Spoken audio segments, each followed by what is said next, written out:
Daisy could hear her father's broken breathing as he tried to stifle his weeping behind her. "Mum?" she said, her voice very small. She didn't understand. With a finger, she tapped her mother's leg, wanting her to wake up and smile, sit up and draw her onto her lap as she would have done before, to smooth her finger over the little silver bracelet on Daisy's arm which she had made for her, with her name engraved in tiny letters, Daisy Louise Tallis. But the leg was cold and lifeless. "Your mother's resting now," Mrs. Flett said kindly, but firmly, drawing her away. Daisy was 4 years old then. The gravestone in the new cemetery in Warstone Lane read, Florence Mary Tallis, birth 1870, death 1898. Beloved wife of Philip Tallis. "But Pa?" Daisy asked when she was a little older and people had talked to her about her talented mother. "Why didn't you put on it that she was a silversmith?" He considered for a moment, burly like a bear beside her in his coat as they made their Sunday visit to the grave. "Well, people don't do that really, do they? Not on stones like these. They don't tell much of us in the end." He turned and looked down at her, smiling gently. "Maybe it's for the best." "Can she see us?" Daisy asked. It was something she often wondered, and it troubled her. Her father looked away for a moment, breathing deeply. "I don't know, is the truth," he said. And his voice was so sad, a sadness that every day she longed to make better. "I'd like to think so, but I just don't know the answer to that. But," he looked down at her, eyes smiling, "just in case, we'll have to do her proud, won't we?" Part 1, 1915. Chapter 1, January 1915.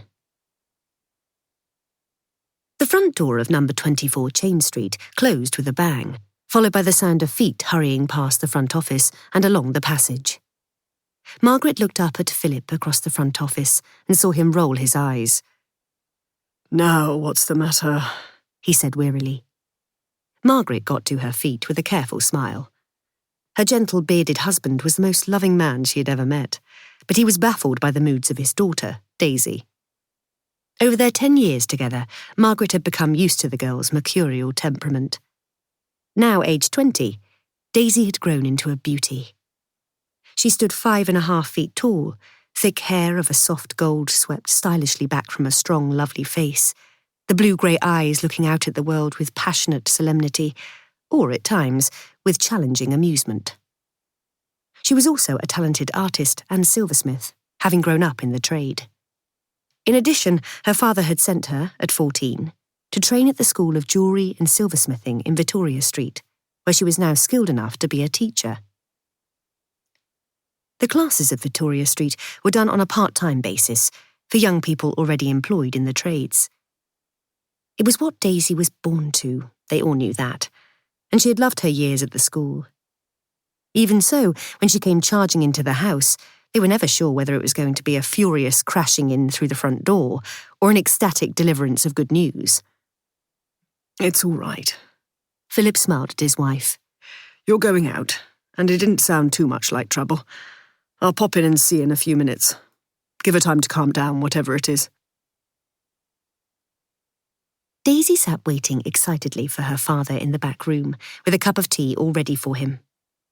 She had told Mrs. Flett that she could do it herself and set out a tray, a nicely swaddled pot and cups, and, as ever, the silver milk jug with the beaded edge, made by her mother, Florence Tallis. As she had grown older, she and Pa had had their disagreements. Daisy knew that a lot of this was due to her own stormy nature, but Pa expected a lot of her as well. Whenever she could, she tried to find something to tell him that would please him. She liked to be able to give Pa good news and see his face crinkle and his eyes glow with pleasure. Only a few months ago, just after the war began, she had waited for him here just like this, jumping up when she heard him coming. "Guess what, Pa?" She'd only just got home herself.